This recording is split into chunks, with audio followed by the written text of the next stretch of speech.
వరుణ్ తేజ్ హీరోగా తెలుగు, హిందీ భాషల్లో ఏకకాలంలో తెరకెక్కిన cinema Operation Valentine. Sony Pictures International సంస్థతో కలిసి రినేసన్స్ పిక్చర్స్ బ్యానర్ మీద సందీప్ కుమార్ ముద్దా ఈ సినిమాని ప్రతిష్టాత్మకంగా నిర్మించారు. శక్తి ప్రతాప్ సింగ్ హడా దర్శకత్వం వహించిన ఈ సినిమాలో వరుణ్ తేజ్ సరసన మానుషి చిల్లర్ హీరోయిన్గా నటించింది. 2019లో జరిగిన పుల్వామా అటాక్, ఆ తర్వాత జరిగిన బాలాకోట్ ఎయిర్ స్ట్రైక్స్ ప్రధాన ఇతివృత్తంగా ఎంచుకొని తెరకెక్కించిన ఈ సినిమా ప్రకటించిన నాటి నుంచి భారీ అంచనాలు ఉన్నాయి. మరి ఆ అంచనాలను ఈ సినిమా ఎంతవరకు అందుకుంది అనేది రివ్యూలో చూద్దాం. ఆపరేషన్ వాలంటైన్ కథ ఏంటంటే, ఇండియన్ ఎయిర్ ఫోర్స్ కి చెందిన అత్యుత్తమ టెస్ట్ పైలట్స్ లో ఒకరు Arjun Dev alias Rudra, Hindustan Aeronautics Limited తో కలిసి చేసిన ఆపరేషన్ వజ్ర టెస్ట్ ఫెయిల్ కావటంతో తన కో-టెస్ట్ పైలట్ కబీర్ ప్రాణాలు కోల్పోతాడు. దీంతో ఎయిర్ ఫోర్స్ అతని ఫ్లయింగ్ కు దూరంగా పెడుతుంది. పుల్వామా అటాక్ జరగటానికి ముందు అతనితో మరో టెస్టు చేయించాలని భావించి రాడార్ ఆఫీసర్ అహానా గిల్ ను గ్వాలియర్ ఎయిర్ బేస్ కు పంపుతుంది. సరిగ్గా టెస్టు చేస్తున్న సమయంలో శ్రీనగర్, పుల్వామా దగ్గర సిఆర్పిఎఫ్ కాన్వాయ్ మీద ఉగ్రదాడి జరుగుతుంది. దానికి ప్రతీకారం తీర్చుకునేందుకు ఇండియన్ ఎయిర్ ఫోర్స్ లోని బెస్ట్ టీంను రక్షణ అధికారులు సిద్ధం చేశారు. ఎవరికీ తెలియకుండా చివరి నిమిషంలో పాక్లోని బాలాకోట్ వద్ద ఉన్న ఉగ్ర శిబిరాల మీద దాడి చేసి భారతీయ సైనికుల వీర మరణానికి ప్రతీకారం తీర్చుకుంటారు. అయితే ఆ తర్వాత పాకిస్తాన్ ఇండియా మీద ఎలాంటి చర్యలకు దిగింది? అసలు పుల్వామా అటాక్ వెనుక ఉన్న పాకిస్తాన్ ప్లానేంటి? చివరికి వరుణ్ తేజ్ తన ఎయిర్ ఫోర్స్ టీంతో మొత్తాన్ని ఎలా ఎదుర్కొన్నాడు? ఈ మొత్తం ఎపిసోడ్లో ఆపరేషన్ వాలంటైన్ అంటే ఏమిటి? తన భర్త అయిన అర్జున్ దేవుని అహనా గిల్ ఎందుకు ఎప్పుడూ వెనక్కి లాగుతూ ఉంటుంది? లాంటి విషయాలు తెలియాలంటే సినిమా మొత్తం చూడాల్సిందే. 2019 ఫిబ్రవరి 14వ తేదీన జరిగిన పుల్వామా అటాక్ ఒక్కసారిగా అప్పట్లో దేశాన్ని షాకుకు గురిచేసింది. ఏకకాలంలో 40 మంది సిఆర్పిఎఫ్ జవాన్లు మృత్యువాత పడటం కేవలం దేశవ్యాప్తంగానే కాదు, ప్రపంచవ్యాప్తంగా చర్చనీయాంశమైంది. ఆ తర్వాత సరిగ్గా 12 రోజులకు భారత రక్షణ దళం ఎయిర్ ఫోర్స్ ఈ ఉగ్రదాడికి ప్రతీకారం తీర్చుకుంటూ బాలాకోట్లో ఉన్న ఉగ్రవాద శిబిరాల మీద దాడి చేసి దాదాపు 300 మంది సుశిక్షితులైన ఉగ్రవాదులను మట్టుబెట్టింది. సరిగ్గా కొన్నాళ్ల క్రితం హృతిక్ రోషన్ హీరోగా ఫైటర్ అనే సినిమా ఇదే లైన్ మీద వచ్చింది. ఇప్పుడు ఆపరేషన్ వాలంటైన్ కూడా దాదాపు అదే లైన్లో ప్రేక్షకుల ముందుకు తీసుకొచ్చే ప్రయత్నం చేశారు మేకర్స్. ఫైటర్ 300 కోట్ల రూపాయల బడ్జెట్తో తెరకెక్కితే, ఈ ఆపరేషన్ వాలంటైన్ మాత్రం 42 కోట్ల రూపాయల బడ్జెట్తో తెరకెక్కించారు మేకర్స్. అంటే సుమారు 2 సినిమాలకు 10.1 నిష్పత్తిలో బడ్జెట్ తేడా ఉంది. ఆపరేషన్ వాలంటైన్ సినిమా మొదలుపెట్టినప్పుడు అసలు పుల్వామా అటాక్ నేపథ్యంలో ఈ సినిమా తెరకెక్కించారు అనే విషయాన్ని కూడా గుర్తుపెట్టుకునే విధంగా మరొక లేయర్ కథతో ప్రేక్షకులను ఎంగేజ్ చేసే ప్రయత్నం చేశాడు దర్శకుడు. ఆపరేషన్ వజ్ర టెస్టింగ్, అది ఫెయిల్ అవటంతో కబీర్ మరణం వంటి విషయాలను ఎమోషనల్గా డ్రైవ్ చేసే ప్రయత్నం చేశాడు.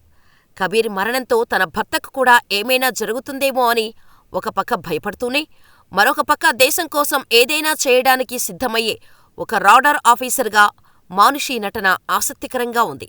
అయితే ఫస్టాఫ్లో ప్రేక్షకులను పూర్తిస్థాయిలో ఎంగేజ్ చేయలేకపోయాడు కానీ, అవసరమైన చోట టెన్షన్ పెట్టిస్తూ అసలు కథలోకి తీసుకువెళ్లాడు దర్శకుడు. ఒకానొక సందర్భంలో అయితే ఊపిరి బిగపట్టి ఏం జరగబోతుందా అని ప్రేక్షకుడు ఆసక్తికరంగా ఎదురుచూసేలా చేయటంలో దర్శకుడు సఫలమయ్యాడు. సమయం వృధా చేయకుండా చెప్పాలనుకున్న పాయింట్ని సూటిగా సుత్తి లేకుండా చెప్పాడు. అయితే మొదటి భాగంతో పోలిస్తే రెండవ భాగం ప్రేక్షకులకు బాగా కనెక్ట్ అవుతోంది. ఎందుకంటే అసలైన ఆపరేషన్ వాలంటైన్ రెండో భాగంలోనే మొదలవుతుంది కాబట్టి, కొత్త దర్శకుడు కాబట్టి ఎలా డీల్ చేస్తాడు అనే విషయం మీద ముందు నుంచి చాలా అనుమానాలు ఉన్నాయి.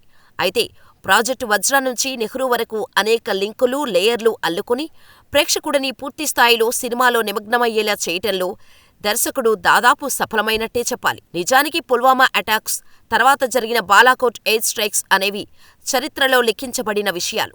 అయితే వాటికి కనెక్ట్ చేస్తూ సినిమాటిక్గా రాసుకున్న స్క్రీన్ ప్లే ప్రేక్షకుడిని ఎంగేజ్ చేసేలా ఉంది. దేశభక్తిని ఎమోషనల్గా చూపించే విషయంలో కేర్ తీసుకుని ఉంటే బాగుండేది.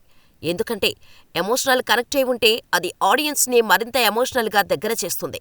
అయితే సినిమాలో కొంత ఆ ఎమోషన్ క్యారీ చేయటంలో దర్శకుడు తడబడ్డాడు. ఎంతసేపు మిషన్, ఆపరేషన్ మీద ఎయిర్ ఫోర్స్ ఉన్నట్టు చూపించాడు కానీ, అప్పటి దేశ ప్రజల మూడును కూడా క్యారీ చేసుంటే బాగుండేది. ఇది పూర్తిస్థాయిలో ఎయిర్ ఫోర్స్ ని బేస్ చేసుకుని చేసిన సినిమా కాబట్టి వాటిని ఎక్స్పెక్ట్ చేయడం కూడా కరెక్ట్ కాదేమో. అయితే సినిమాలో కొంచెం భాగం మిస్ అయినా సినిమాను అర్థం చేసుకోవడం కష్టమే. అయితే ఒక భార్యగా భర్త తిరిగి రావాలని ఎంతగా కోరుకుంటూ ఉంటుందో, దేశం విషయానికి వస్తే భర్త కూడా ముందు దేశ భద్రత చాలా ముఖ్యమని చెప్పే ఒక సీన్లో ఎమోషన్స్ మాత్రం హై అనిపిస్తాయి. ఫైటర్ సినిమాతో కంపేర్ చేసినా చెయ్యకపోయినా దానికి పూర్తి భిన్నం ఈ సినిమా. అయితే ఫైటర్ సినిమా చూసిన వారికంటే చూడని వారికి ఇంకా ఎక్కువగా నచ్చేస్తుంది. మరీ ముఖ్యంగా తెలుగులో ఇలాంటి ప్రయత్నం చేయడం, అది కూడా చాలా మినిమం బడ్జెట్తో చేయడం అనేది ఖచ్చితంగా అభినందించాల్సిన విషయం. నటీనటుల విషయానికి వస్తే test pilot Rudra alias Arjun Dev పాత్రలో వరుణ్ తేజ్ పరకాయ ప్రవేశం చేశాడు. కెరియర్ బిగినింగ్ నుంచి భిన్నమైన పాత్రలు ఎంచుకుంటూ వస్తున్న వరుణ్ తేజ్ కొన్ని సీన్స్లో అయితే కేవలం కళ్లతోనే నటించాడు. 6 అడుగుల బాడీతో స్క్రీన్ మీద మ్యాజిక్ చేసే ప్రయత్నం చేశాడు. ఆయన భార్యగా మానుషి చిల్లర్ కొన్ని చోట్ల డామినేట్ చేసేలా నటించింది అని చెప్పడంలో ఎలాంటి సందేహం లేదు. ఒక రాడర్ ఆఫీసర్గా దర్పం చూపిస్తూనే మరొక పక్క భర్త మీద ప్రేమతో అతన్ని అన్ని విషయాల్లో వెనక్కిలాగే సాధారణ భారత స్త్రీగా ఆమె భిన్నమైన పాత్రలో కనిపించింది.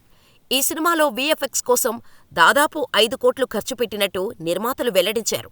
అయితే 5 కోట్లు అనే మాట పక్కన పెట్టి చూస్తే వీఎఫ్ఎక్స్ కొంచెం ఇబ్బందికరంగా అనిపిస్తుంది. కానీ 5 కోట్ల రూపాయలలో ఇంత అవుట్పుట్తో ప్రేక్షకులను మెప్పించడం మామూలు విషయం కాదు.